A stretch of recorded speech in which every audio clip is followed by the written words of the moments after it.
In 2019, a quiet family home went up in flames. When firefighters kicked down the front door, they didn't find anyone running for their lives. What they found inside stopped them cold. The entire family locked in the basement with no chance to escape. One firefighter pulled them out and watched the dying father whisper his final words, "Protect my family. They'll come back for them." What started as a routine fire call turned into a case no one could explain, until the town's darkest secret finally came to light. Captain Ryan Torres had fought fires for 15 years, but he'd never seen burn patterns like this. The flames licked too perfectly around the windows, every exit point blocked by furniture that had been moved deliberately, not thrown by panic. The accelerant smell hit him before he reached the front porch. "This isn't right," he muttered into his radio, shouldering through the green front door that hung crooked on melted hinges. Smoke poured through the suburban home like black water. Ryan's thermal camera swept the living room, empty. Kitchen, clear. But his equipment kept pinging toward the back of the house, toward what should have been a basement. "Torres, we've got heat signatures below ground level," came the crackling voice of Lieutenant Hayes. "Multiple bodies, not moving." Ryan's stomach dropped. In a house fire, people run up, not down, unless they couldn't. He found the basement door behind a wall of smoke. It was locked from the outside. Not latched. Locked. With a deadbolt that had been installed backwards, trapping anyone below like animals in a cage. Ryan's axe bit through the wood in 3 swings. The stairs groaned under his boots as he descended into hell. The basement reeked of gasoline and terror. 4 figures huddled against the far wall, a woman clutching 2 children and a man slumped beside them, blood pooling beneath his head. "Phoenix Fire Department!" Ryan shouted, dropping to his knees beside the family. "I'm getting you out of here." The woman's eyes were wide with shock, soot streaking her face like war paint. "They locked us down here," she gasped. "They poured gas everywhere and locked us down here to die." Ryan scooped up the little girl first, maybe 8 years old, unconscious but breathing. The boy was next, coughing but alive. He passed both children up to Hayes, who'd appeared at the top of the stairs with backup. The woman could walk, barely. She leaned against Ryan's shoulder as they climbed toward cleaner air. "My husband," she whispered. "Please, my husband." Ryan went back down alone.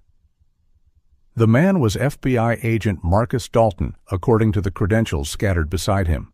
Mid-40s, athletic build, with a head wound that hadn't come from falling debris. Someone had hit him before the fire started. Marcus's eyes fluttered open as Ryan lifted him. "My family," he whispered, blood on his lips. "Are they—" "Safe," Ryan grunted, carrying him toward the stairs. "They're safe." But Marcus's grip tightened on Ryan's jacket. His voice was urgent, desperate. "Listen to me. There's a mole in the bureau, someone who knows our cases, our locations. They came for my family because I found out who." Ryan's boots hit the first step. Smoke was getting thicker, the house groaning as support beams weakened. "Save your strength. We're almost out." "No." Marcus's fingers dug into Ryan's shoulder. "Promise me. Protect my family. They'll come back for them when they realize we survived." "You're going to protect them yourself," Ryan said, but he could feel Marcus's breathing getting shallower with each step. They burst through the basement door into slightly cleaner air. The living room was an inferno now, the ceiling starting to sag. Ryan carried Marcus through the front door just as the roof collapsed behind them. On the front lawn, paramedics swarmed. Ryan laid Marcus on a stretcher and watched the EMTs work frantically, but he could see it in their faces. Too much smoke, too much blood loss. Marcus grabbed Ryan's wrist one final time. "Promise me," he whispered. "Elena, the kids, protect them." Ryan nodded. "I promise." Marcus smiled, squeezed Ryan's hand, and died. 2 hours later, Ryan sat in the hospital parking lot, still wearing his soot-stained gear, when a woman approached his truck. Elena Dalton looked smaller than she had in the basement, more fragile, but her eyes carried a steel that hadn't been there before. "You were with him when he died," she said. It wasn't a question. Ryan nodded. "He wanted me to tell you he loved you and that you need to be careful. He said there's someone inside the FBI who can't be trusted." Elena's face went pale. She glanced around the parking lot, then climbed into Ryan's passenger seat without invitation. "Those men who broke into our house," she whispered. "They knew things they shouldn't have known. My husband's case files, his schedule, even that we'd be home tonight." "What was your husband working on?" "Cartel infiltration. He'd been tracking money laundering operations, but recently he'd become convinced that someone inside federal law enforcement was feeding intelligence to the cartels." Elena's voice cracked. "He said he was close to proving it." Ryan felt something cold settle in his stomach. A federal agent murdered, his family targeted for elimination, and somewhere out there, a mole with a badge who thought they'd succeeded. "Where would your husband have kept his evidence?" Ryan asked. Elena stared at the hospital entrance, where her children were being treated for smoke inhalation. "He has a safe house, a place he made me memorize in case something like this happened." She turned to Ryan, and he saw the same desperation Marcus had shown in his final moments. "Will you help me? Will you help me finish what he started?" Ryan thought about his promise to a dying man, about a family locked in a basement to burn alive, about the accelerant patterns that proved this was murder. "Yeah," he said, "I'll help you." What neither of them knew was that 3 blocks away, a black SUV sat in the shadows, and the man inside was already making phone calls to clean up the mess his team had left behind. The mole had survived 15 years inside the FBI by being thorough. He wouldn't make the mistake of leaving witnesses twice. The safe house was a narrow duplex in a forgotten neighborhood where porch lights flickered and nobody asked questions. Elena guided Ryan through streets that grew progressively darker, her hands steady on his dashboard GPS, despite everything she'd been through. "Marcus rented this place under a fake name 3 years ago," she said, voice barely above a whisper. "Said if anything ever happened to him, I should come here first." Ryan parked 2 blocks away, scanning the empty streets. His firefighter instincts screamed that this felt wrong, too quiet, too convenient. How many people knew about this place? Just him. And now me. Elena's fingers found the spare key taped under the mailbox, exactly where Marcus had told her it would be. He made me practice the route every few months, said preparation was the difference between living and dying in his line of work. The duplex smelled like dust and paranoia. Marcus had furnished it like a bunker, minimal furniture, blackout curtains, and a wall of monitors that looked more expensive than anything a federal agent should afford on his salary. Elena moved through the space like she'd been here before. She went straight to a bookshelf and pulled out a false-backed copy of The Art of War. Behind it sat a fireproof safe. "He taught me the combination on our anniversary," she said, spinning the dial. "Our wedding date reversed." The safe clicked open, revealing stacks of documents, hard drives, and something that made Ryan's blood run cold. Surveillance photos of Elena and the kids at school pickup, grocery shopping, walking their dog. Someone had been watching the Dalton family for months. "Jesus," Ryan breathed, lifting one of the photos. "How long has this been going on?"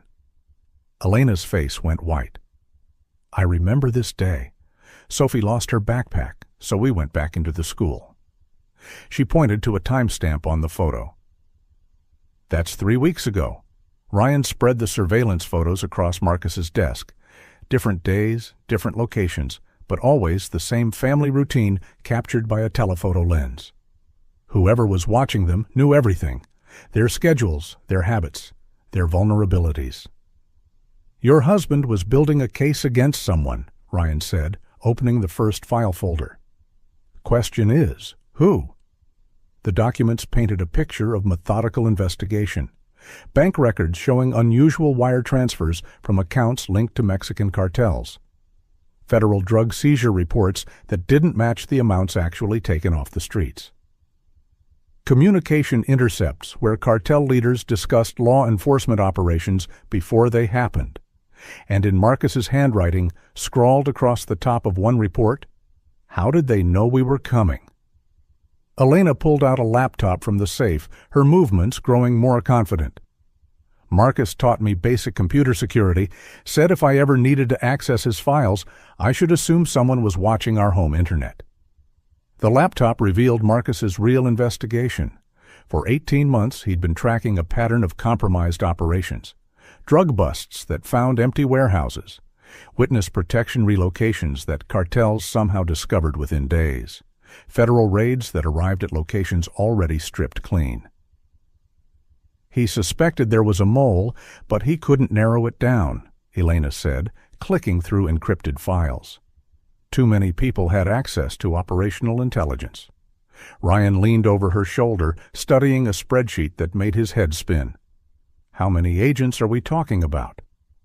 47 people across 3 departments had access to the information that kept leaking. Elena's voice carried a bitter edge. Marcus spent months trying to identify which one was dirty. That's when Ryan saw it, a red folder marked Priority in Marcus's careful handwriting. Inside were financial records for a single target. Bank statements, property purchases, and investment accounts that showed wealth far beyond federal salary levels. A lifestyle that required additional income from somewhere. "He found him," Elena whispered, staring at a photograph paper-clipped to the financial documents. Marcus found the mole. The photo showed a man in an expensive suit stepping out of a luxury car, distinguished, silver-haired, with the kind of confident smile that belonged on campaign posters. Ryan didn't recognize him, but Elena's sharp intake of breath said she did. "That's Deputy Director Harold Vance," she said. "He's Marcus's boss." Ryan felt the pieces clicking together like a loaded weapon. The guy running the anti-cartel operations is the one feeding them intelligence. It's worse than that. Elena's fingers traced the financial records. "Look at these dates.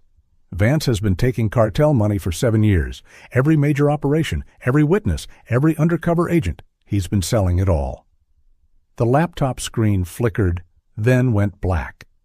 Elena's hands flew over the keyboard, but nothing happened. "That's not normal," she said, a new edge of panic in her voice. "The battery was full."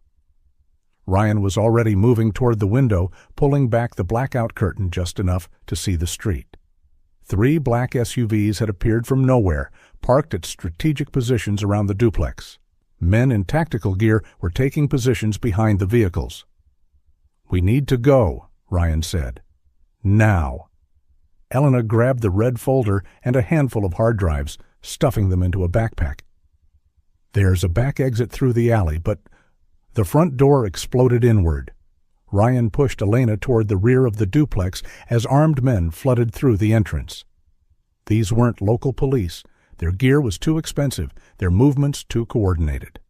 Federal assets, probably the same team that had tried to murder the Dalton family hours earlier. "Where's the woman?" a voice shouted from the front room. "Vance wants her alive for questioning." Elena and Ryan reached the back door just as another tactical team rounded the corner of the alley.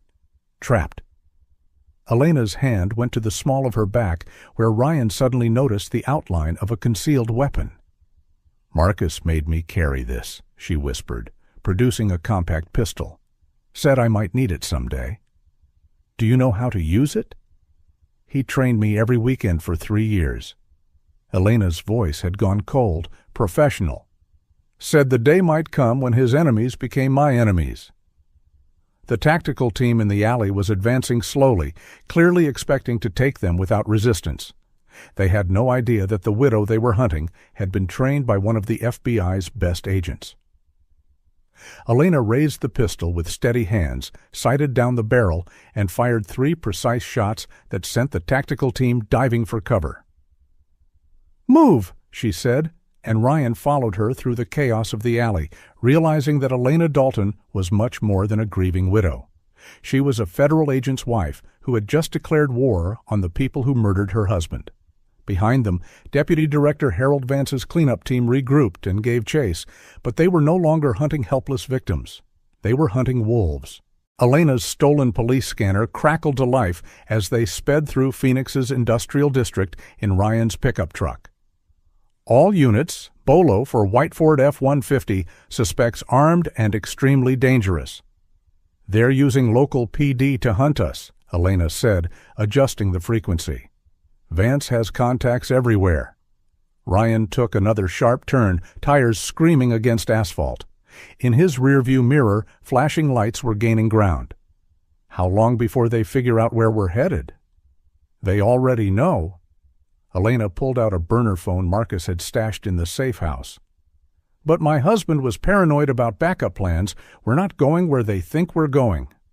She guided Ryan through a maze of abandoned warehouses until they reached a storage facility that looked like it had been forgotten by time. Elena punched in a code at the gate, and it rolled open with a rusty groan.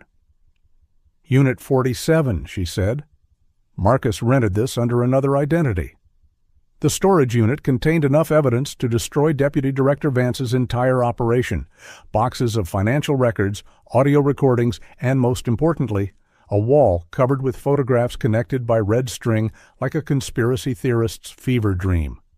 Ryan stared at the evidence wall in amazement. Your husband wasn't just investigating one mole, he was mapping an entire network. Elena nodded grimly. Vance recruited other agents over the years, local police, DEA contacts, even some Border Patrol supervisors. Marcus called it the Iron Pipeline, a distribution network protected from the inside. At the center of the wall was a photograph of Vance shaking hands with a man Ryan didn't recognize. The handwritten note beneath read, Esteban Molina, Sinaloa Liaison, meeting location, Warehouse District, Pier 19. That photo was taken 6 days ago, Elena said. Marcus was planning to use it as evidence when he made his arrest. Ryan studied the timestamp. So Vance knows your husband had proof of their meetings. That's why he moved so fast to eliminate your family. Elena was already pulling boxes from the shelves, searching for something specific. Marcus said if anything happened to him, I should find the insurance policy, something that would force the FBI to act, even if they didn't want to.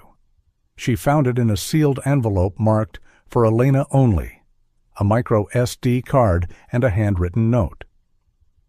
Elena, this recording will destroy Vance, but it will also put you in more danger than you can imagine. Use it only if there's no other choice. The meeting happens every 2 weeks. Next one is tomorrow night. I love you.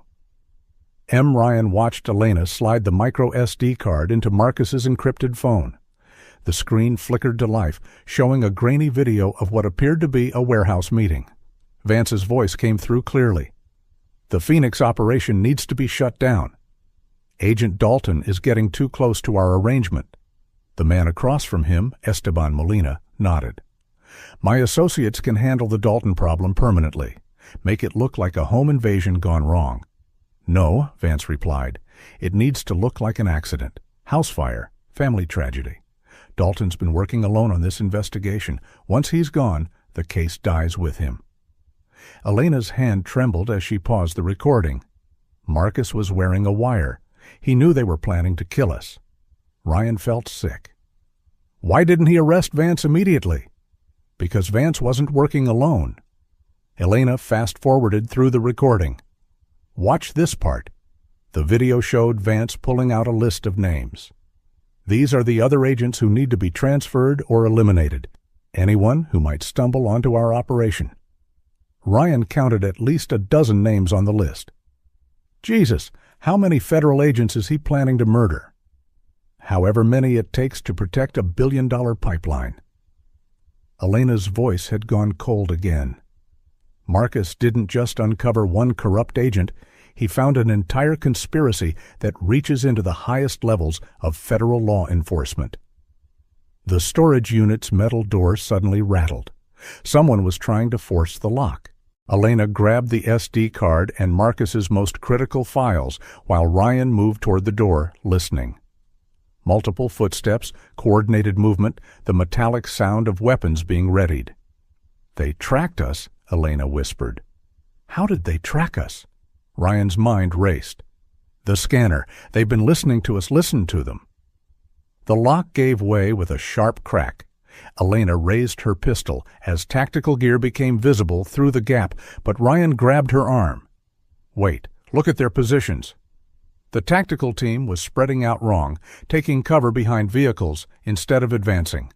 These weren't Vance's federal assets. Their gear was different, their movements less coordinated. "Phoenix PD," a voice called out. "We're here to help. Agent Dalton, we know you're in there. Detective Lisa Brennan sent us." Elena's eyes widened. Brennan was Marcus's contact in local police, the only cop he trusted. But Ryan's firefighter instincts were screaming danger. If Brennan sent them, how did they know to look here? You said only Marcus knew about this place. Elena's face went pale as the realization hit. Brennan is compromised. Vance got to her. The rescue team was positioning for a kill shot. Elena moved with the fluid precision Marcus had trained into her. She rolled behind a stack of evidence boxes just as the first shots punched through the storage unit's thin walls.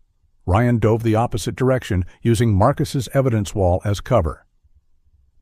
"Brennan wants us alive for questioning," Elena called out over the gunfire, "which means these aren't Brennan's people." Ryan watched Elena return fire with deadly accuracy, forcing the fake police team to retreat behind their vehicles. She wasn't just Marcus's widow anymore. She was a trained operator fighting for her life. "We need to get this evidence out of here," she said during a brief lull in shooting.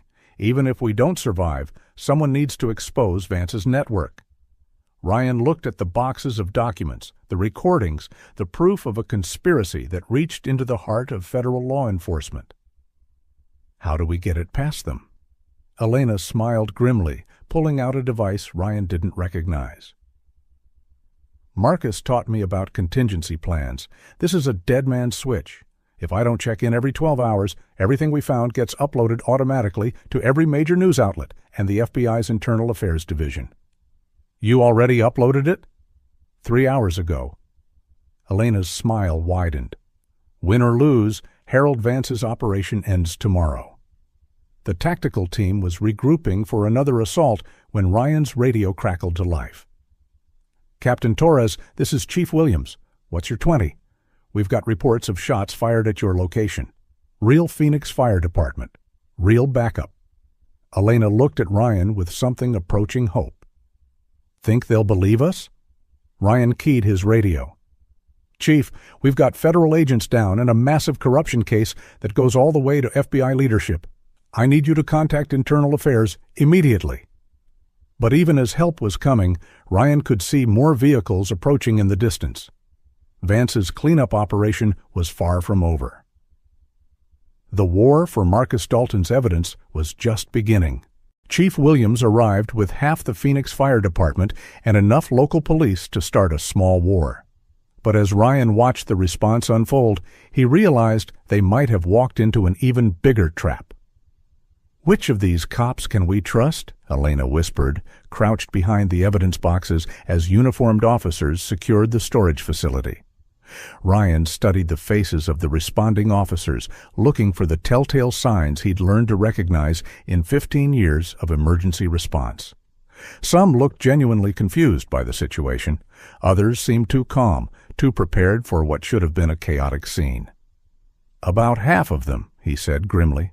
"Maybe less." Detective Lisa Brennan appeared through the chaos, her service weapon drawn but pointed down. She was exactly what Elena had described. Mid-40s, sharp eyes, with the kind of weathered face that came from years of working Phoenix's worst neighborhoods. "Agent Dalton?" Brennan called out. "I'm Detective Brennan. Your husband contacted me 3 days ago about a corruption investigation." Elena hesitated. "What did he tell you?" "That Deputy Director Vance was dirty and that you might need protection if something happened to him." Brennan holstered her weapon and approached slowly. He also said you'd have evidence that could bring down the entire network.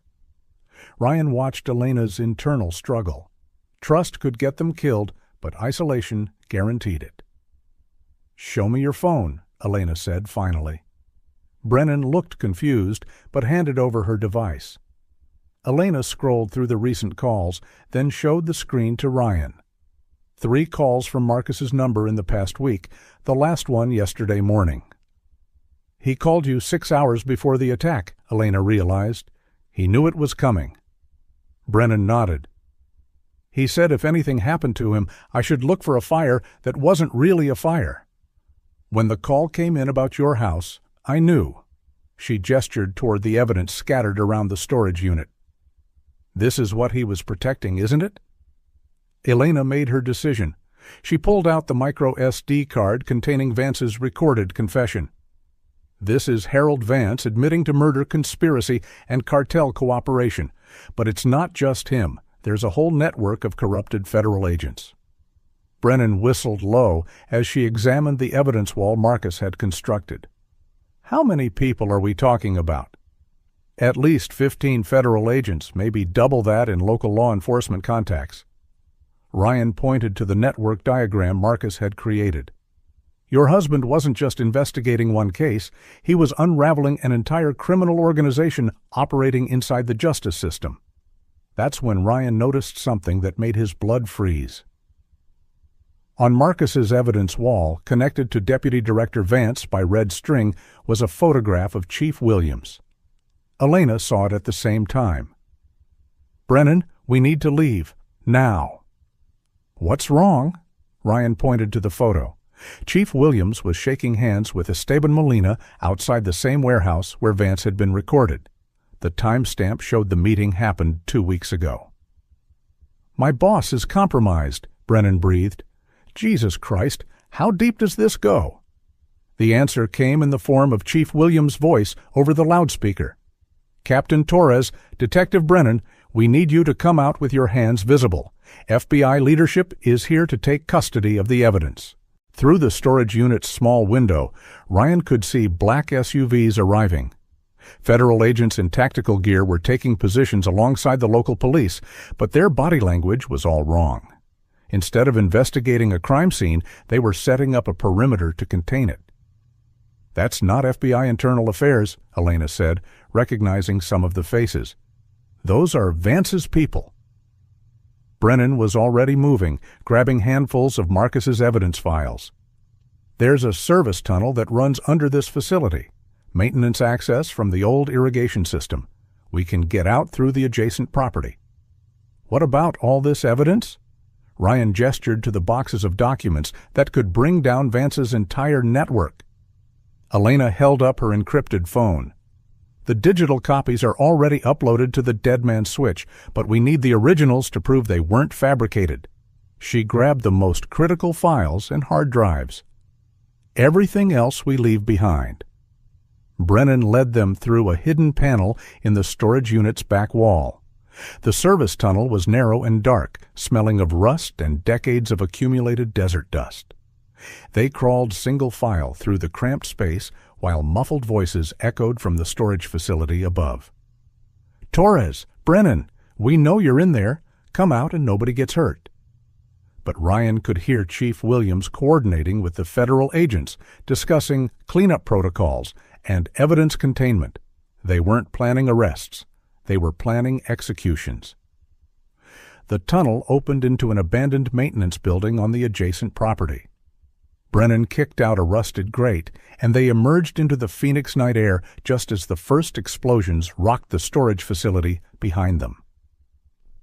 "They're destroying everything," Elena said, watching flames consume Marcus's evidence wall through the building's windows. 7 years of investigation. Gone. "Not everything." Brennan held up a hard drive she'd grabbed. "Your husband was smart. He kept redundant copies of the most important files." Ryan's radio crackled with emergency chatter. "Structure fire at desert storage, multiple units responding, possible gas leak explosion." "They're making it look like an accident," he realized, "just like they did with your house." Elena's phone buzzed with an encrypted message. She read it quickly, then looked up with fear in her eyes. Vance knows about the dead man's switch. He's got people moving to intercept the uploads before they go public. Brennan checked her watch. How much time do we have? 8 hours before the next automated upload, but if his people are already in position? Elena didn't finish the sentence. Ryan understood. Vance's network was vast enough to suppress the story even after it went public.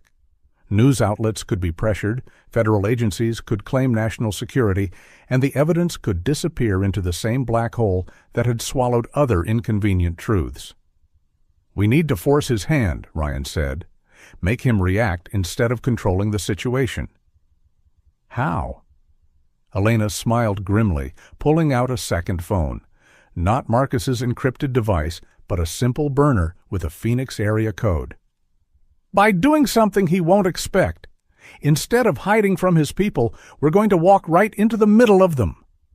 Brennan stared at her. "That's suicide." "No," Elena said, dialing a number from memory. "That's war, and my husband taught me that sometimes the best defense is a completely insane offense." The phone rang twice before a familiar voice answered. "Deputy Director Vance." "Hello, Harold," Elena said, her voice steady as steel. "We need to talk." The silence on the other end of the line stretched for 10 seconds before Vance's carefully controlled voice returned. "Elena, I'm so sorry for your loss. Marcus was a good agent." "Cut the bullshit, Harold."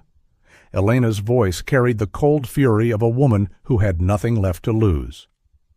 "I know about Esteban Molina, I know about the iron pipeline, and I know you ordered my family's execution."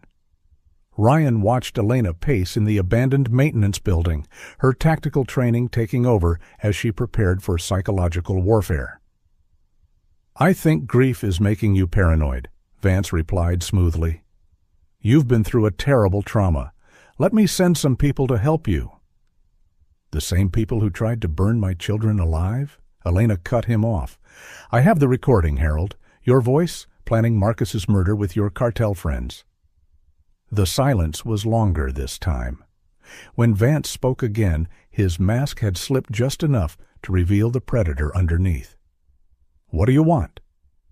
"A trade, the complete list of corrupted agents in your network and safe passage for my family. In exchange, the recording disappears forever." Detective Brennan looked at Elena like she'd lost her mind. Ryan understood the strategy, but it was incredibly dangerous. "You're bluffing," Vance said. "If you had real evidence, you'd have gone to internal affairs already." Elena smiled grimly. "I tried that, Harold, but guess what? Your network includes people in internal affairs too. Agent Patricia Monroe sends her regards." Ryan heard something crack in Vance's voice. Monroe was clearly someone important, someone Vance thought was secure. "Where do you want to meet?" Vance asked finally. "Pier 19, Warehouse District. 1 hour. You come alone, or the recording goes public immediately." "Elena, you're making a mistake." She hung up and immediately removed the phone's battery. "He'll try to trace the call location, but by the time his people get here, we'll be gone." Brennan stared at her. "Please tell me you're not actually planning to walk into that warehouse alone." "Of course not." Elena checked her weapon, then looked at Ryan. "That's where you come in.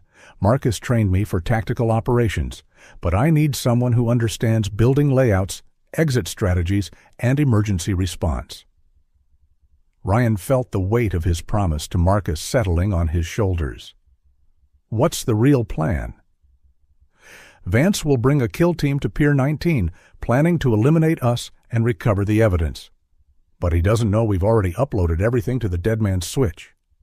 Elena pulled out Marcus's encrypted phone. "While he's focused on the warehouse meeting, we'll be breaking into FBI headquarters to access his personal files." Brennan's eyes widened. "That's insane. Security at the federal building is designed to keep people out, not in." Elena interrupted. "Marcus gave me building access codes in case of emergency, and Vance will have pulled most of his security assets to the warehouse operation. Ryan was already thinking through the logistics. How do we get inside without triggering every alarm in the building? We don't break in. We walk through the front door. Elena held up a federal ID badge that Ryan hadn't seen before. Marcus made me a consultant badge for his investigation. It's still active. The plan was audacious enough to work. While Vance's people surrounded an empty warehouse, they'd be inside his office downloading files that could expose the entire conspiracy. But Ryan's firefighter instincts were screaming that they were missing something crucial. "What happens when Vance realizes we're not coming to the warehouse?" he asked. Elena's expression darkened. "That's when things get really dangerous. Once he knows we played him, he'll throw everything at stopping us. Federal resources, local police assets, probably cartel enforcers too." Brennan checked her service weapon. "How long do we have once we're inside the FBI building?" 20 minutes maximum," Elena replied. "After that, Vance will have enough people positioned to trap us inside." They gathered the essential evidence files and prepared to leave the maintenance building. Ryan's radio crackled with emergency chatter about the storage facility fire, but underneath the routine calls, he heard something that made his blood run cold. "All units, BOLO for federal fugitives. Approach with extreme caution. Suspects may be armed with classified materials." They're not just hunting us anymore, Ryan realized. They're turning us into enemies of the state. Elena's jaw tightened. Good. That means we're winning. Vance only plays the national security card when he's desperate. As they prepared to leave for the FBI building, Detective Brennan grabbed Elena's arm. "There's something you need to know. Your husband contacted me about more than just Vance's corruption." "What do you mean?" Brennan's face was grim. Marcus suspected that Vance's network extends beyond law enforcement. He found connections to defense contractors, congressional staffers, even federal judges. This isn't just about drug money. It's about a criminal organization that's infiltrated the entire justice system. Elena stared at her. "How high does it go?" "High enough that exposing Vance might not be enough to stop it.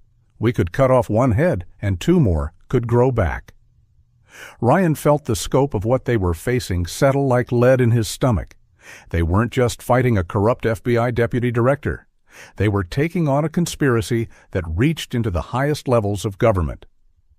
But as he looked at Elena's determined face, he remembered Marcus's final words. "Protect my family."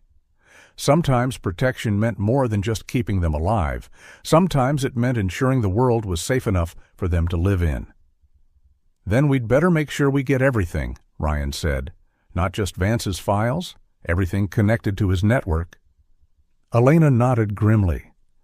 Marcus always said the only way to kill a hydra is to burn it to the roots. They left the maintenance building as sirens wailed in the distance, heading toward a confrontation that would either expose the truth or get them all killed. In 30 minutes, Deputy Director Harold Vance would arrive at an empty warehouse. By then, they planned to be deep inside his office, downloading the evidence that could bring down an empire built on corruption and murder. The only question was whether they'd live long enough to see justice served. The FBI building's parking garage was nearly empty at 11:47 p.m., exactly as Elena had predicted. She swiped her consultant badge at the security checkpoint while Ryan and Detective Brennan waited in the shadows behind a concrete pillar. "Evening, Mrs. Dalton," the security guard said, his voice carrying genuine sympathy. "Heard about Marcus? Hell of a thing. You working late on his cases?" Elena's performance was flawless. Grief-stricken widow, tying up loose ends. "Can't sleep anyway. Figured I'd organize his files before they reassign his office." The guard waved her through without a second glance. Ryan admired how naturally she lied.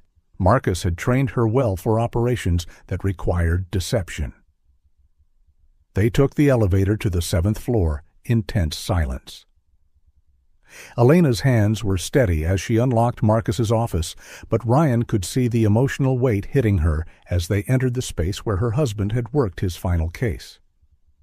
"Vance's office is 3 doors down," Elena whispered, moving toward Marcus's computer. "But first, I need to access my husband's encrypted files. He might have evidence he never had time to move to the safe house." Detective Brennan positioned herself by the office door, watching the hallway for security patrols. "How long do we have before Vance realizes the warehouse meeting was a setup?" Elena checked her watch. "He should be arriving at Pier 19 right now. Once he realizes we're not there, maybe 15 minutes before he starts making calls." Ryan helped Elena boot up Marcus's computer while she entered a complex series of passwords. The screen filled with file directories that painted a picture of obsessive investigation, hundreds of documents, surveillance photos, and audio recordings.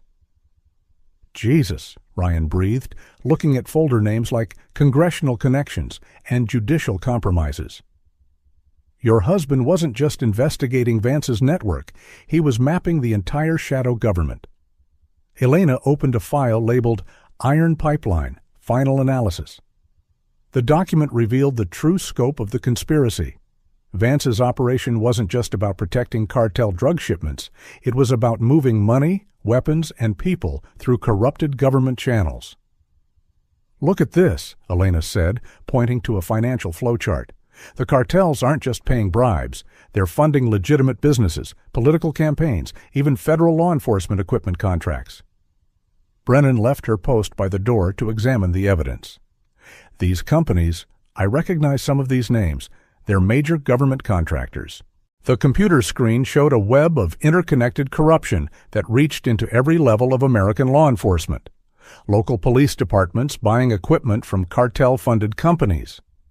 Federal agencies using software developed by compromised contractors, even military suppliers with direct connections to Esteban Molina's organization. This is why they had to kill Marcus, Elena realized.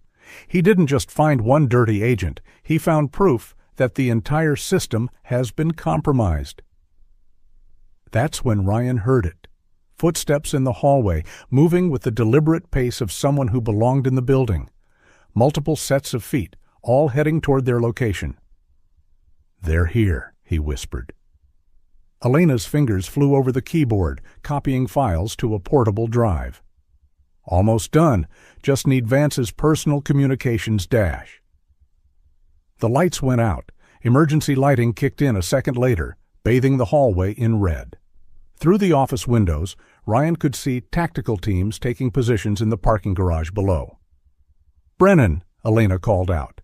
"How many exits from this floor?" "2 stairwells, but they'll have both covered by now."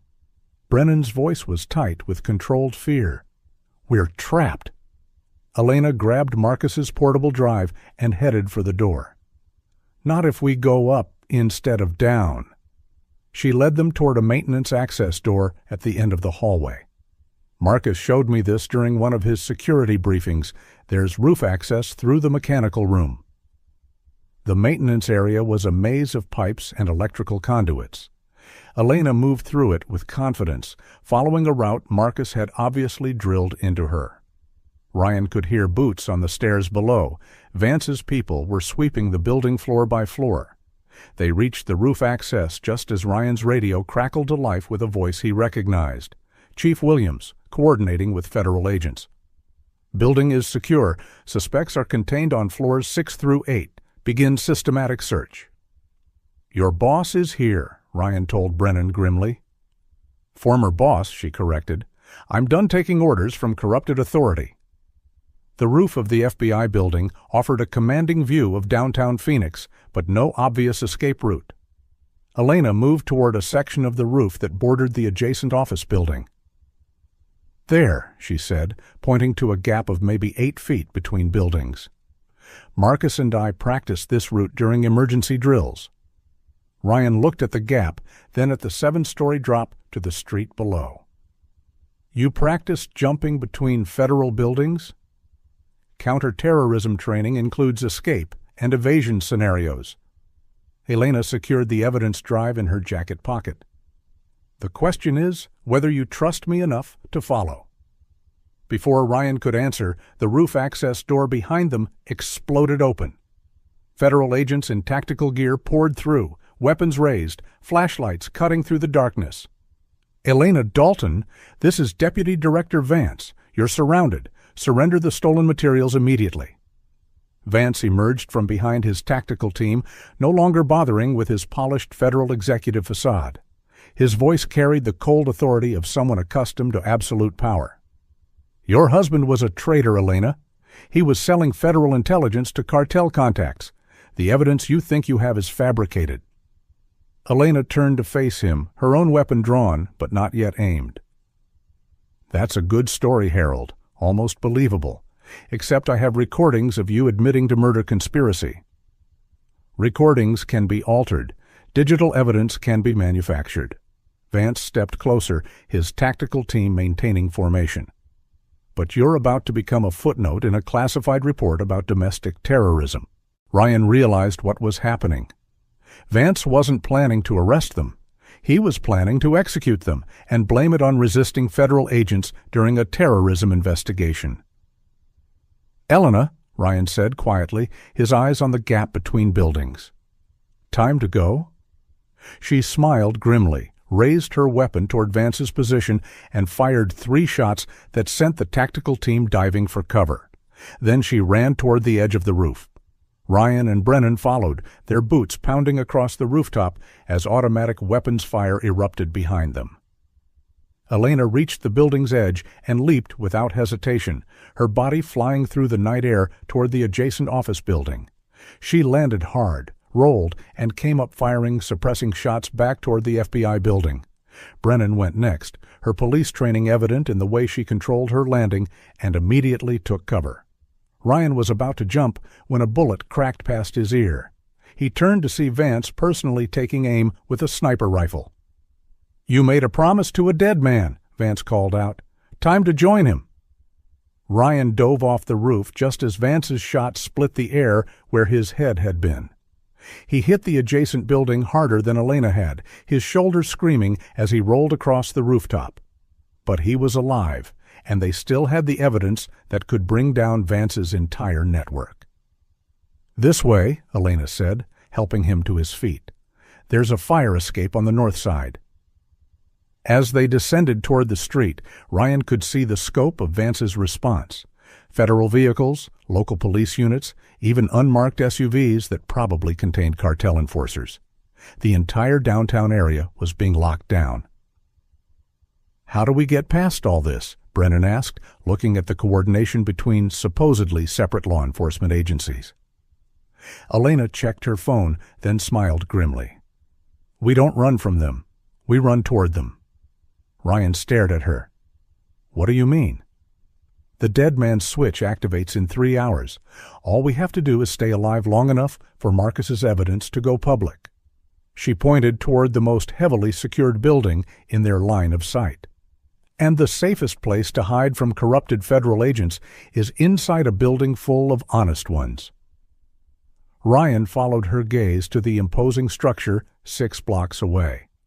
"Phoenix Police Department headquarters." "You want to turn ourselves in?" "I want to force Vance to make his corruption visible to honest cops." Elena's eyes gleamed with the same tactical intelligence that had kept them alive this far. "He can control federal agencies and buy local contacts, but he can't arrest us inside police headquarters without exposing his entire operation." It was insane enough to work, or insane enough to get them all killed. Phoenix Police Department headquarters at midnight looked like a fortress under siege. Elena counted at least 12 federal vehicles surrounding the building, their occupants trying to look like routine law enforcement while clearly coordinating a containment operation. "Vance is moving fast," Detective Brennan observed as they approached from the east side. "He's got people positioned at every entrance." Ryan studied the federal agents' positions through his binoculars.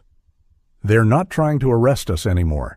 This is a kill operation disguised as federal cooperation." Elena's tactical mind was already working through the problem. The front entrance is too exposed, but there's a service entrance near the evidence processing bay. If we can get inside without Vance's people spotting us.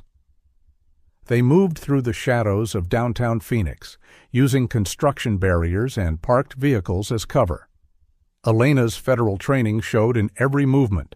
She instinctively checked sight lines, identified cover positions, and moved with the fluid precision of someone who'd been taught to survive in hostile territory.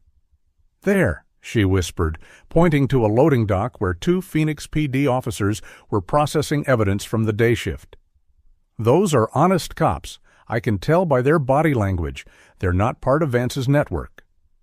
But as they prepared to approach the loading dock, Ryan's radio crackled with a transmission that made his blood freeze. "Captain Torres, this is Deputy Chief Anderson. We have a federal fugitive warrant for your arrest. Surrender immediately and you will not be harmed." Elena grabbed Ryan's arm. "Don't answer. Anderson is on Marcus's list of compromised officers." "How many people in Phoenix PD are working for Vance?" Brennan asked, her voice tight with betrayal. "Too many." Elena checked her weapon. "But not everyone. We just need to find the right people." They reached the loading dock as the 2 honest officers finished securing evidence bags. Elena made the call to trust them, stepping into the light with her hands partially raised. "Officers, I'm Elena Dalton, widow of FBI agent Marcus Dalton. We need your help." The older officer, a sergeant with 20 years on his face, looked confused, but not hostile. "Ma'am, there's federal warrants out for you and your associates. You need to surrender to proper authorities." "The proper authorities are the ones who murdered my husband," Elena replied calmly. "Sergeant, I have evidence of massive corruption involving Deputy Director Harold Vance and multiple law enforcement agencies. People are going to die tonight if we don't get this information to honest investigators." The younger officer was already reaching for his radio, but the sergeant stopped him with a gesture. Years of police work had taught him to recognize truth when he heard it. "What kind of evidence?" the sergeant asked. Elena pulled out the encrypted drive. "Audio recordings of federal agents planning murders, financial records proving cartel infiltration of law enforcement, and proof that tonight's operation is designed to eliminate witnesses." The sergeant's eyes flicked to the federal vehicles visible through the loading dock entrance. "Those agents out there, they're not here to arrest you, are they?" "They're here to execute us and claim we resisted federal authority." Elena's voice carried absolute conviction. "Sergeant, in 2 hours, everything we found is going public automatically. All we need is to survive long enough for the truth to come out." The sergeant made his decision. "Johnson, secure the loading dock. We're taking these people to Lieutenant Hayes and CID. If there's federal corruption this deep, she needs to know." But as they moved toward the building's interior, Detective Brennan's phone buzzed with an urgent text message. Her face went pale as she read it. "They've got my partner," she said. "Detective Martinez was supposed to meet me at the safe house an hour ago. Vance's people picked him up." Elena's tactical instincts kicked in. That's not random. They're using him as leverage to force you into the open. Or bait, Ryan realized. They know you'll try to rescue him. Brennan's jaw tightened. Martinez has a wife and kids. If Vance's people are willing to murder federal agents and their families, then they won't hesitate to kill a local detective who knows too much, Elena finished.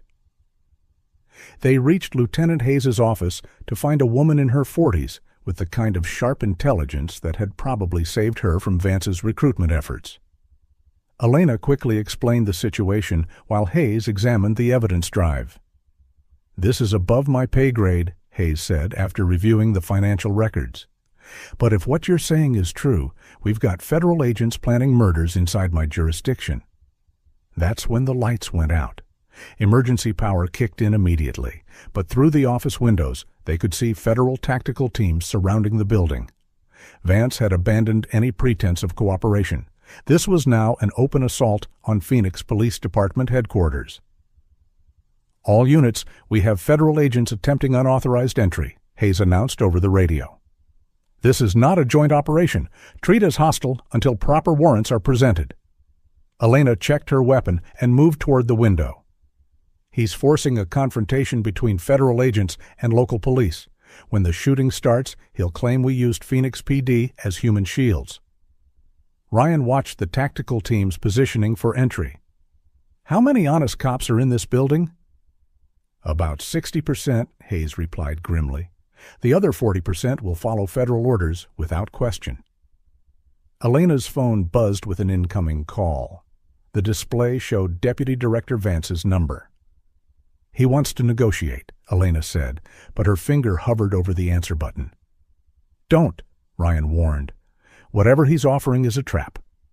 Elena answered anyway, putting the call on speaker. "What do you want, Harold?" Vance's voice filled the room, smooth and confident, despite the tactical situation developing outside. "I want Detective Martinez returned safely to his family. I want you to surrender the fabricated evidence your husband created. And I want this to end before more good people get hurt." "Where's Martinez?" Brennan demanded. "Safe, for now. But my associates are growing impatient. Surrender in the next 10 minutes, or Detective Martinez becomes another casualty of your terrorist resistance." Elena looked at Ryan, then at Lieutenant Hayes. The honest cops in the building were preparing to defend against federal agents. Detective Martinez was being held hostage, and in 90 minutes, Marcus's dead man switch would expose everything anyway. "I'll surrender," Elena said finally. "But only to you, Harold. Face to face. No tactical teams, no intermediaries." "Elena." "No," Ryan grabbed her arm. "You walk out there. You're dead." She met his eyes with the calm determination of someone who'd already made peace with the necessary sacrifice. "Marcus died protecting this evidence. If I have to die finishing his mission, that's acceptable." But Ryan remembered his promise to a dying man. "Protect my family." "No," he said firmly. "I'll go instead. I'm the one they really want, the witness who pulled your family from that burning house." Elena shook her head. "You don't understand federal operations. They need me because I have access to Marcus's encrypted files. You're just a loose end they want tied up." Lieutenant Hayes interrupted them. "Both of you are thinking like victims instead of tacticians. We don't surrender to terrorists, even if they wear federal badges." She keyed her radio. "All units, we have a hostage situation involving corrupted federal agents. Prepare for tactical response." Through the office windows, they could see Vance's teams reacting to increased police resistance. The situation was escalating toward open warfare between federal agents and local police. Elena checked the time on her phone. 87 minutes until the dead man switch activates. We just need to survive long enough for the truth to come out. That's when Ryan made his decision. He grabbed Elena's phone and hit redial for Vance's number. "Vance, this is Captain Torres. I'm coming out.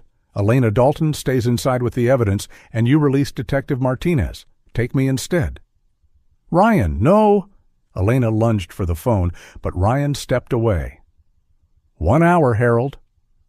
I'll trade myself for Martinez, and in 1 hour, everyone will know what you've done anyway." Vance's pause was calculating. "You're not in a position to negotiate, Captain." "Actually, I am, because right now you've got federal agents pointing guns at local police. That's going to be very hard to explain to the media. But if you take me as a hostage and withdraw your teams, it looks like standard crisis negotiation." Ryan could hear Vance weighing his options. The deputy director needed a way to save face while positioning himself to eliminate the evidence before it went public. 1 hour, Vance agreed. "Front entrance. You come alone, or Martinez dies." Elena stared at Ryan with horror and understanding. "You're not just surrendering. You're buying time for the dead man switch. And honoring my promise to your husband." Ryan checked his service weapon, then handed it to Lieutenant Hayes. "Marcus asked me to protect his family. Sometimes protection means sacrifice." As Ryan prepared to walk into Vance's trap, Elena grabbed his arm one final time. "When this is over," she said, "make sure my children know their father died a hero." Ryan nodded, kissed her forehead like the sister she'd become, and walked toward the front entrance of Phoenix Police Department headquarters. Behind him, Elena Dalton prepared for the longest hour of her life. Ahead of him, Deputy Director Harold Vance waited with enough firepower to start a war. The final confrontation was about to begin. Ryan walked through the front doors of Phoenix Police Department headquarters with his hands raised, emergency lighting casting harsh shadows across his face. Deputy Director Vance waited in the parking lot with a tactical team positioned behind armored vehicles, their weapons trained on the building behind Ryan. "Captain Torres," Vance called out, his voice carrying the artificial warmth of a predator luring prey. "Thank you for being reasonable, unlike your associates." Ryan stopped 20 feet from Vance's position, close enough to see the deputy director's eyes, but far enough to dive for cover if the situation went bad immediately. "Where's Detective Martinez?" Vance gestured toward a black SUV where Ryan could see a figure slumped in the back seat. Even from this distance, it was clear Martinez had been beaten. "Alive as promised, though my associates were enthusiastic during his questioning." "Let him go. I'm here." "In a moment." Vance stepped closer, and Ryan could see the man's federal executive facade had completely dissolved. What remained was pure calculation, the look of someone who'd spent years making problems disappear. "First, we need to discuss the fabricated evidence your widow friend claims to have." Ryan kept his voice steady despite his growing certainty that he wasn't walking away from this parking lot. "What evidence?" "I'm just a firefighter who responded to a house fire." Vance's smile was cold. "A firefighter who somehow became involved in espionage, terrorism, and the theft of classified materials. That's going to be a very interesting story for the media." Through his peripheral vision, Ryan could see snipers positioned on surrounding buildings. This wasn't a negotiation. It was an execution with an audience of honest cops watching from the police station windows. "The thing about stories, Harold," Ryan said, using Vance's first name deliberately, "is that the truth has a way of coming out eventually." "Not this time." Vance checked his watch. "In 43 minutes, a gas leak explosion will destroy the Phoenix Police Department evidence room. Mrs. Dalton and her terrorist cell will be killed in the blast, along with all the fabricated materials they created to frame patriotic federal agents." Ryan's blood went cold. "You're going to blow up police headquarters?" "Tragic accident. Gas leaks are so unpredictable in older buildings." Vance's tone was conversational, as if discussing the weather. "Of course, we'll rescue as many officers as possible, the ones who aren't part of Mrs. Dalton's terrorist conspiracy." The scope of Vance's plan crystallized in Ryan's mind. Mass murder disguised as an industrial accident, with the survivors being either corrupted cops or federal agents who could control the narrative. "You won't get away with murdering 60 police officers," Ryan said. "I'll get away with stopping a domestic terrorism incident that threatened federal law enforcement operations." Vance pulled out his phone. "The official report is already written. A grief-stricken widow, radicalized by conspiracy theories about her husband's death, recruited a disgraced firefighter and corrupt detective to attack federal agents with stolen explosives." Ryan realized Elena and the others inside the police station had no idea what was coming. Vance wasn't planning to breach the building. He was planning to level it. "The evidence will still go public," Ryan said desperately. "You can't stop the dead man's switch."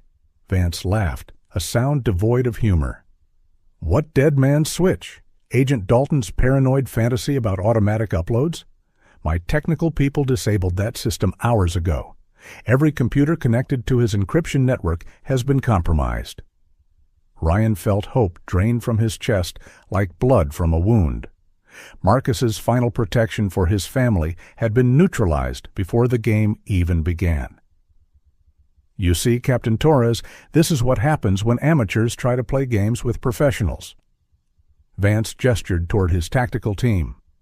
I've been managing federal operations for 15 years. I've buried senators, generals, and federal judges who threatened national security. A dead agent's paranoid widow was never going to be a problem. That's when Ryan heard it, the distant sound of helicopters approaching. But these weren't federal aircraft. The markings were wrong, the approach pattern different. Vance heard them too, his confident expression flickering with the first sign of concern. What the hell is that?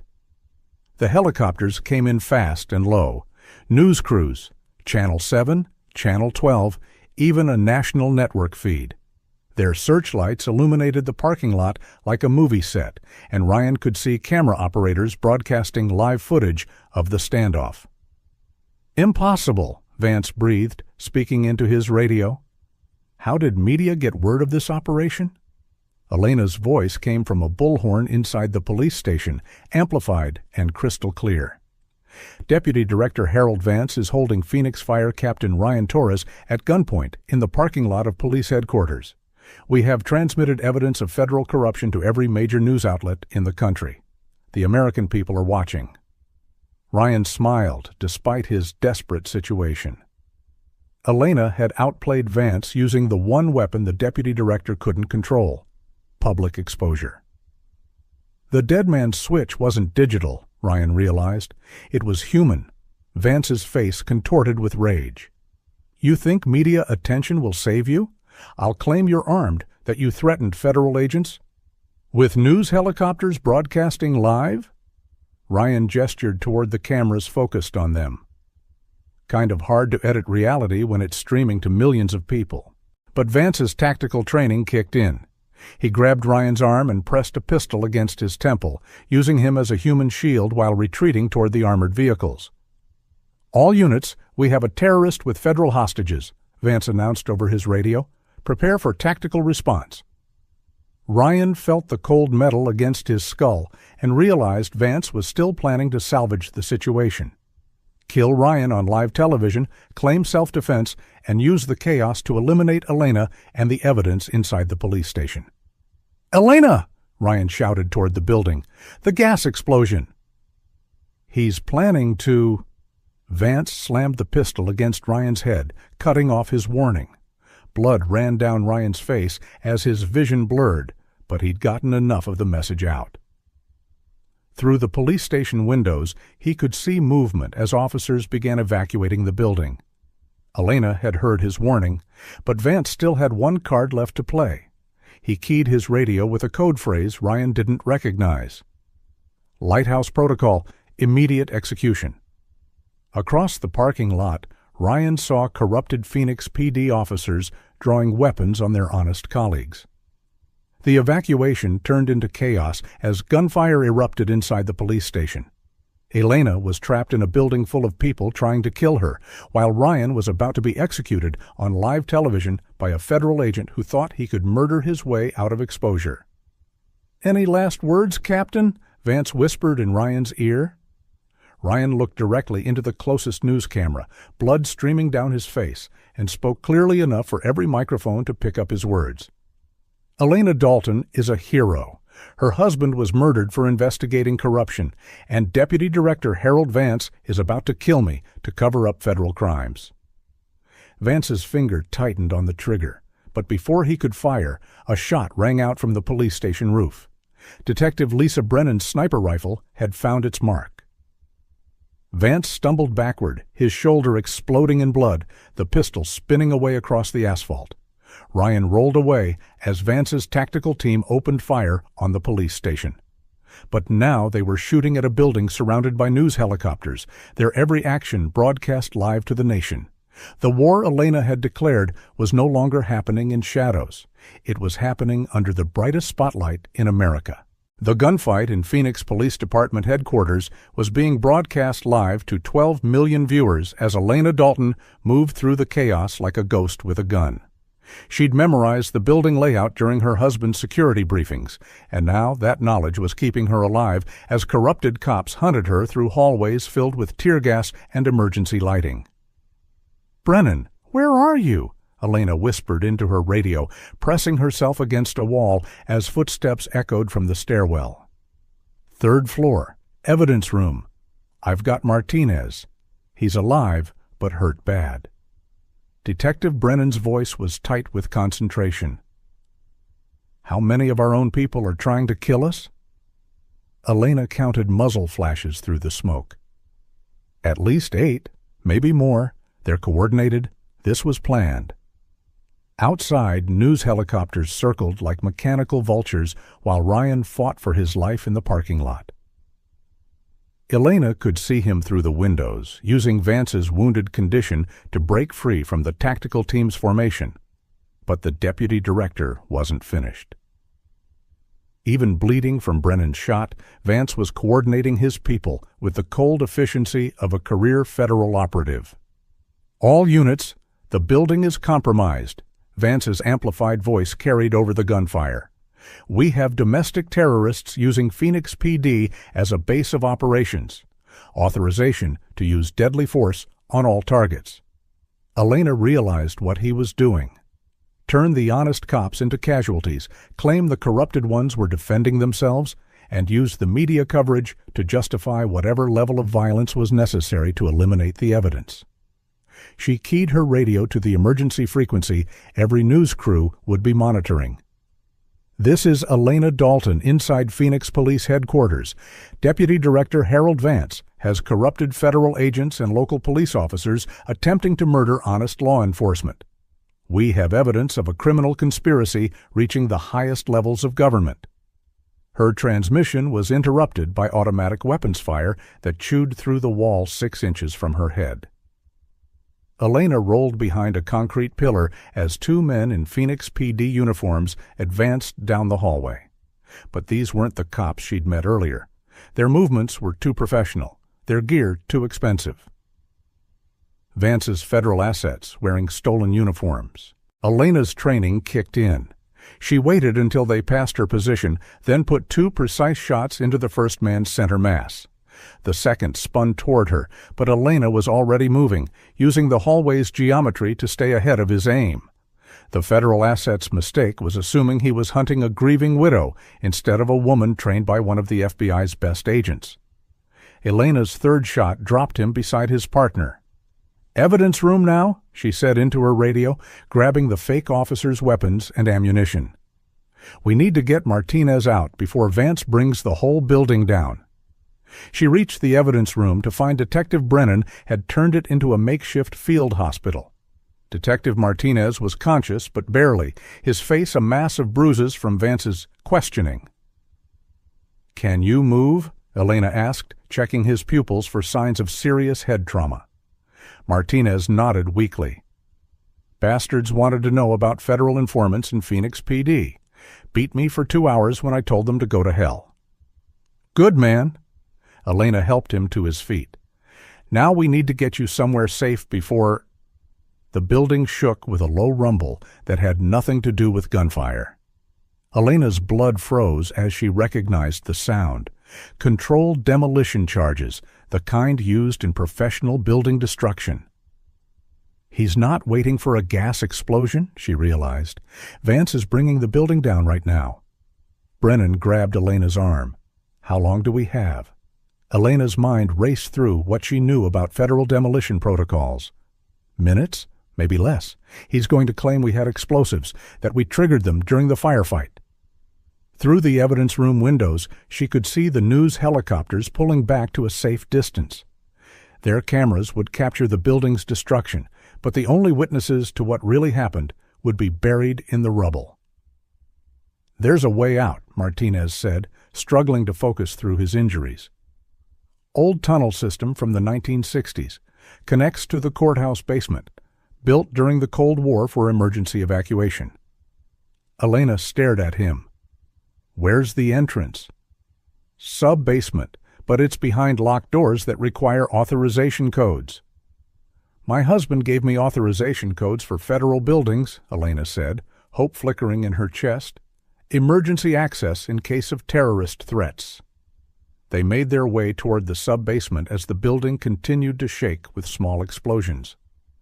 Vance's people were systematically destroying support structures, making it look like a terrorist bomb instead of professional demolition. The sub-basement was a maze of pipes and electrical systems that looked like they hadn't been maintained since the Carter administration.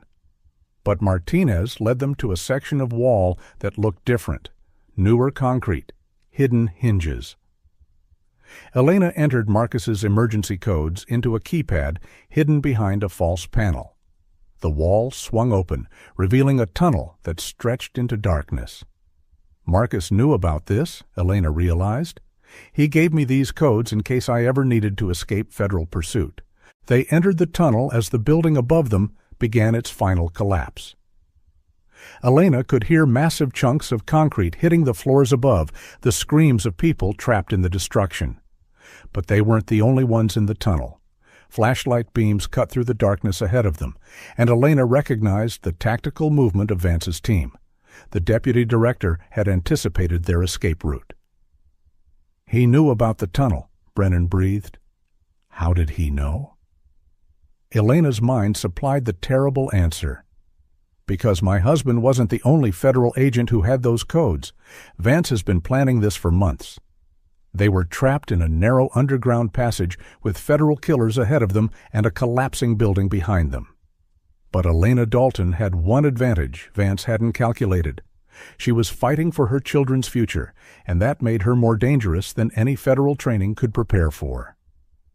"Martinez, how far to the courthouse?" she asked, checking her remaining ammunition. "Quarter mile. But there's only one way through." Elena smiled grimly in the darkness. "Then we go through them." She started forward into the tunnel, toward the final confrontation with the man who'd murdered her husband. Behind them, Phoenix Police Department headquarters collapsed in a cloud of dust and lies. Ahead of them, Deputy Director Harold Vance waited with the last of his federal assets. But Elena Dalton was no longer running from the corruption that had destroyed her family. She was hunting it. The courthouse tunnel stretched ahead like a concrete throat, lit only by the dancing beams of tactical flashlights from Vance's team. Elena counted at least 4 sets of lights, which meant 4 federal assets between them and freedom. "They're setting up an ambush at the halfway point," Detective Brennan whispered, studying the light patterns. "Classic funnel kill zone?" Elena checked her ammunition. 2 magazines left, maybe 30 rounds total. Not enough for a sustained firefight against federal agents with superior firepower and tactical positions. But Marcus had taught her that superior tactics could overcome superior numbers. "Martinez, is there any other way through this tunnel?" she asked. The injured detective shook his head. "Single passage, but there's maintenance alcoves every 100 feet for electrical access." Elena's mind raced through possibilities. How much explosives knowledge do Phoenix PD detectives have? "Basic training. Why?" Elena pulled out a device she'd taken from Marcus's evidence cache, a federal flashbang grenade with a 30-second delay timer. "Because we're not fighting our way through their ambush. We're going around it." She led them to the first maintenance alcove, a narrow space filled with electrical conduits and water pipes. The space was cramped, but it offered concealment and access to the tunnel's infrastructure. "Vance's people will expect us to advance down the main passage," Elena explained, setting the flashbang's timer. "But if we create enough chaos, we can move past their position while they're blind and disoriented." Brennan understood immediately. "You're going to blow out the electrical system and advance in darkness." "More than that." Elena pointed to the water pipes running along the tunnel ceiling. "Those pipes feed the courthouse sprinkler system. We rupture them at the right moment, and Vance's team will be fighting in darkness, noise, and flooding water." She set the timer for 20 seconds and rolled the flashbang down the main tunnel toward the federal ambush position. Then she used the butt of her pistol to crack the nearest water pipe, sending a spray of high-pressure water across the tunnel. "When that thing goes off, we move fast and stay low," Elena said. "Brennan, you take point. Martinez, stay between us. I'll cover our rear." The flashbang detonated with a thunderclap that shook dust from the tunnel ceiling. Emergency lighting flickered and died, plunging the passage into absolute darkness. The ruptured water pipe turned into a geyser, flooding the tunnel floor with ankle-deep water. Elena heard shouting from Vance's position, tactical commands mixed with confusion as the federal agents tried to regroup in conditions they hadn't anticipated. "Move," Elena whispered. They advanced through the flooded tunnel, using the sound of rushing water to mask their footsteps. Elena's training guided her movements. Stay low, avoid silhouetting against any light source.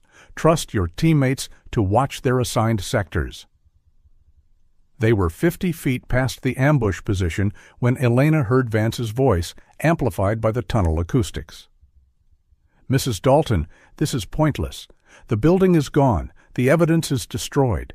Your husband's investigation died with him." Elena kept moving, but her mind was working through the implications of Vance's words. If he was talking instead of shooting, it meant he wasn't entirely confident in his position. "You've cost me a lot of assets tonight," Vance continued. "Federal agents, local contacts, years of careful network building, but none of it matters if you don't survive to testify." They reached a section of tunnel where emergency lighting still functioned. Elena could see the courthouse exit ahead, a steel door marked with federal security warnings. But she could also see Vance's final gambit. The deputy director stood alone at the exit, his shoulder bandaged, but his weapon steady. Behind him, Ryan Torres knelt with his hands zip-tied, blood still streaming from the head wound Vance had given him in the parking lot. "I have your firefighter friend," Vance called out, "and I have an offer, you for him.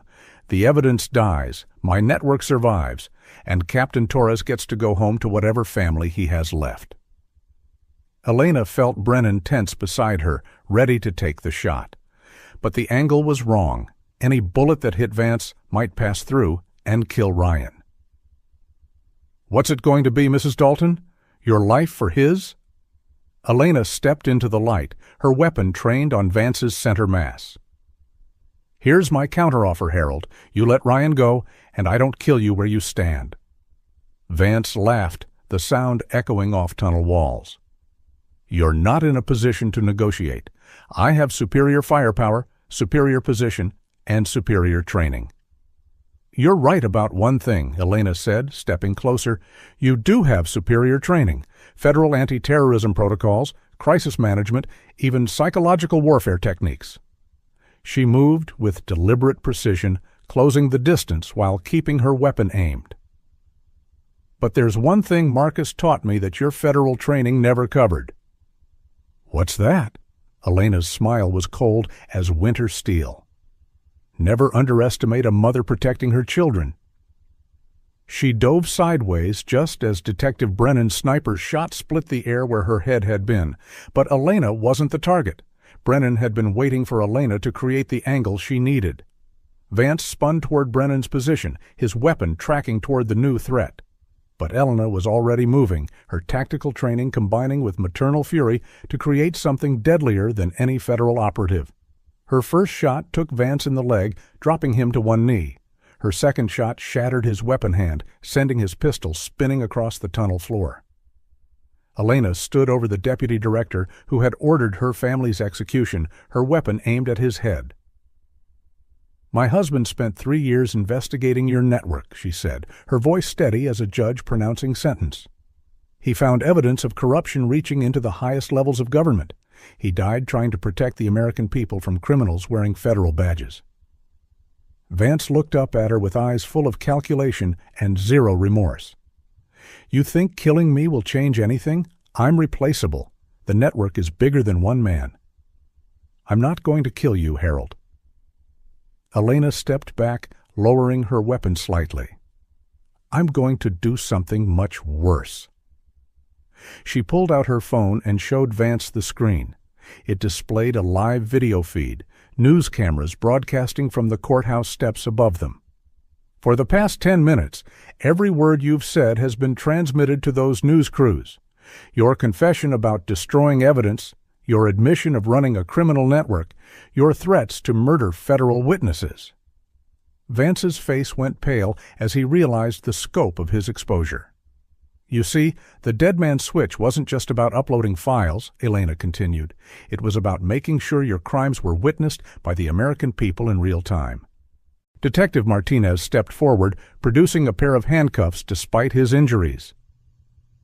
Deputy Director Harold Vance, you're under arrest for conspiracy to commit murder, federal corruption, and terrorism.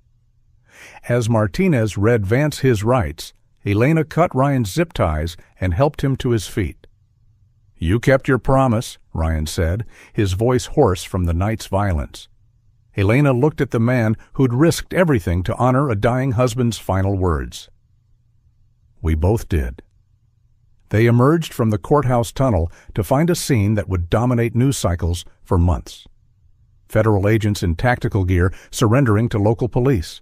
News crews broadcasting live coverage of the biggest law enforcement corruption scandal in American history.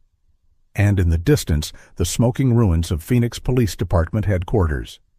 But Elena Dalton barely noticed the chaos. Her phone was ringing with a call from the safe house where her children waited. Mommy? Sophie's voice was small and scared. Are you coming home? Elena smiled through tears that had nothing to do with tear gas or smoke. Yes, baby, Mommy's coming home, and the bad men can't hurt us anymore. As federal investigators began the process of dismantling Vance's network, Elena realized Marcus's final mission was complete. The corruption had been exposed, the criminals would face justice, and their children could grow up in a world slightly safer than the one their father had died protecting. 6 months later, Elena Dalton testified before a congressional committee investigating federal law enforcement corruption. Her testimony, combined with Marcus's evidence, led to the largest reorganization of federal agencies since Watergate. Deputy Director Harold Vance was sentenced to life in prison without parole. Esteban Molina and 14 cartel associates were arrested in coordinated raids across 3 countries. 47 federal agents and local law enforcement officers were indicted on corruption charges. And Ryan Torres received a commendation for extraordinary heroism in the line of duty. But the moment Elena treasured most came on a quiet Sunday morning when she found Sophie and Jake playing in their backyard while she and Ryan rebuilt the garden that had been destroyed in the fire. Do you think Daddy would be proud of us? Sophie asked, holding up a flower she'd planted where Marcus's office used to be. Elena knelt beside her daughter, remembering a dying man's final words and the promise that had changed everything. Yes, sweetheart, she said. Daddy would be very proud. In the distance, Phoenix rose against the desert sky. A city slightly more honest than it had been before, a firefighter made a promise to a dying federal agent. And in a quiet suburban backyard, a family began to heal.